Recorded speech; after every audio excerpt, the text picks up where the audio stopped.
sports. You say, hey, when there's a problem, you call a man. The Democrats can't even tell you what a man is.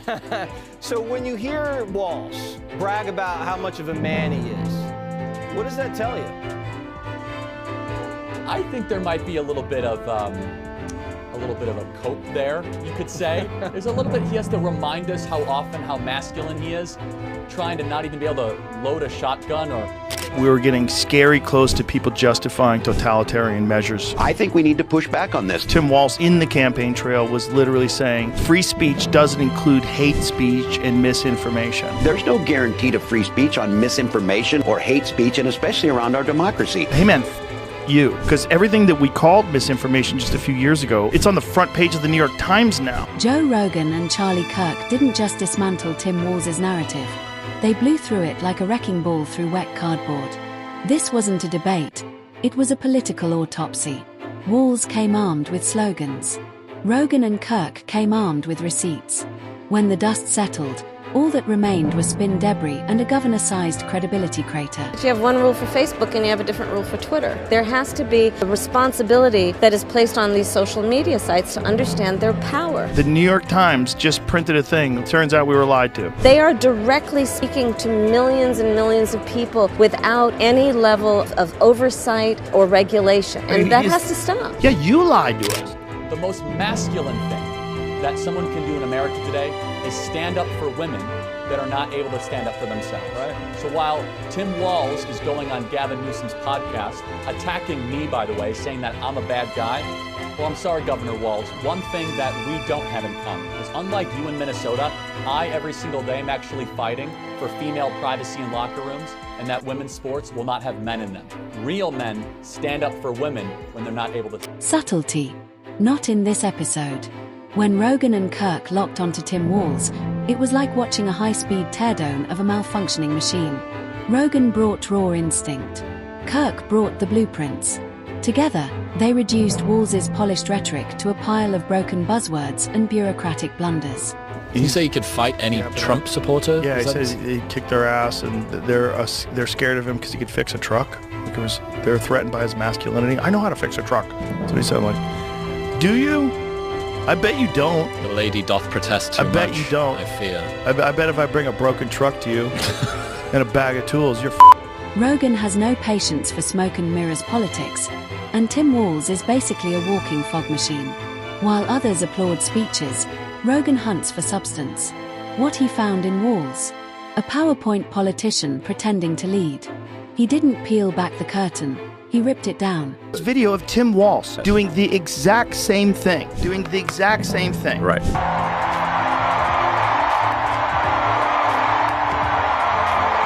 Exact same thing, and Yes. he said, of course, it's a Nazi salute. He said that. Right. We spent 3 days debating, having them trying to debate that President Musk gave a Nazi salute. Of course he did. But that is a distraction. This is how crazy things have gotten. Like, It's cool. Walz governed COVID like he was auditioning for a Netflix drama. Gripping optics, terrible outcomes. Rogan skewered him with calm disbelief. While Rogan listened to real experts, Walz acted like a stage manager auditioning for Pandemic Panic, the musical. seen that video? No. This is what people love about Donald Trump. The fact that he would say this. But unfortunately, Governor Walz isn't here himself, but don't worry, he'll say that he was. He's going to say he was. I used to think the Democrats were crazy for saying that men have, period, but then I met Tim. Shutting down gyms but keeping big box stores open. Rogan torched the logic. He compared Walz's leadership to a toddler with a TV remote.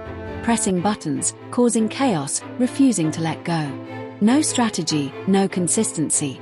Just a control fetish dressed up as caution. 100% right with Tim Walz. I know I'm doing something right when the Fox News crowd is all pitching at me like crazy. Like, I'm loving it. That guy was almost the vice president of the United States. Elon Musk was crying last week. Tim is being mean to me, you know, like, yeah. I'm sure you've seen that thing where it shows Obama saying, I need a vice. Rogan painted the pandemic under Walz like a jigsaw puzzle made of mismatched pieces. And just when you think it can't get worse, in walks Charlie Kirk with the receipts. Where Rogan throws knockout blows, Kirk builds the case. Wrecked economy, shuttered businesses, fear-based governance. Minnesota became a panic lab, and people ran for the exits. Tim Walz cocksucker, if that guy got into power, Like if Kamala died and Tim Walz, Tampon Tim, was our fucking president, you know how crazy this country would be? That weirdo who puts tampons in the boys' room. And what about our joy? Like he's a complete pathological liar. Like a complete liar. Lied about being in Tiananmen Square. Lied about being a fucking... Kirk doesn't flinch. He calls Walz's approach governing by press release. All flair, no fixes. When it came to crime, Walz responded like a man holding a fire extinguisher while Googling how to use it. Police morale collapsed, crime spiked, and the state became a playground for progressive experiments gone wrong. They decided that J.D. Vance was weird. Yeah. Remember that one? And then they just weirds everywhere. Weird. Oh, you don't want a weird guy. Meanwhile, you have Tim Walz is your VP. Weird. You don't think that guy's weird? He's weird in every way. Yeah. The way he walks, the way he waves his hands. Yeah, he reminds me of the clown emoji. He's a bizarre guy. He's a strange dude. I just don't understand why they made that choice. Yeah, it gives the creep. I just don't understand why they made that choice. There's a lot of other people that are qualified. I don't know why. I read that Kamala Harris made that decision when... Then came education. Test scores cratered. Bureaucracy exploded. Schools turned into political therapy sessions. Kirk slams Walz for turning classrooms into activism workshops. Rogan jumps in. It's like watching a survival movie where the hero writes policy memos while the house burns down. And they bring in this other guy who's radical from Minnesota.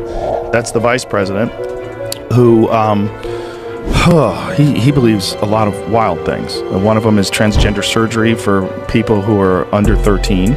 Another one is abortion up until 9 months. Ooh. Yeah. He changed the Minnesota state flag to make it look like the Somali flag. That stuff scares the... Walz doesn't govern, he campaigns. Every decision looks engineered for likes, not results. Rogan calls out the virtue signaling.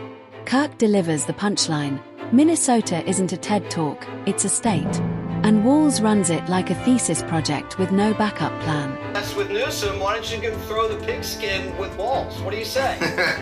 I think it's a great idea. I'll fly up to Minneapolis. We'll see what it's all about, Governor Walz. You're Mr. Coach. You're the one that can motivate. Walz's whole brand. Smiles, slogans, and selective memory. But under the heat of Rogan's questions and Kirk's data, the facade melts. No theatrics, just two guys with microphones and no tolerance for incompetence. Walz promised utopia. What he built was a bureaucratic hamster wheel. I think it would be very similar to Barack Obama throwing a baseball. I don't think it would be a sight that would be easy on the eyes. That's right, I could throw quite a tight spiral. Hey, Governor Walz, let's go have a game of catch. We'll see how you do. Walz thinks he's the smartest guy in the room, which is exactly when leaders stop listening and start sinking. Rogan compares him to a magician pulling a rabbit from a hat, then insisting it was supposed to be a porcupine. His speeches, empty affirmations echoing through burning cities. Just weird and how avoidable it was. 100% avoidable, but pathological liars, people that are habitual liars, they just lie all the time about it. Then came accountability, or the lack of it. Kirk calls out Walz's world-class blame game. It's always someone else, the feds, the weather, the moon phase. If Walz tripped over his own feet, he'd sue the shoelace industry. Rogan finishes it off. This guy runs Minnesota like a Yelp user trying to manage a farm.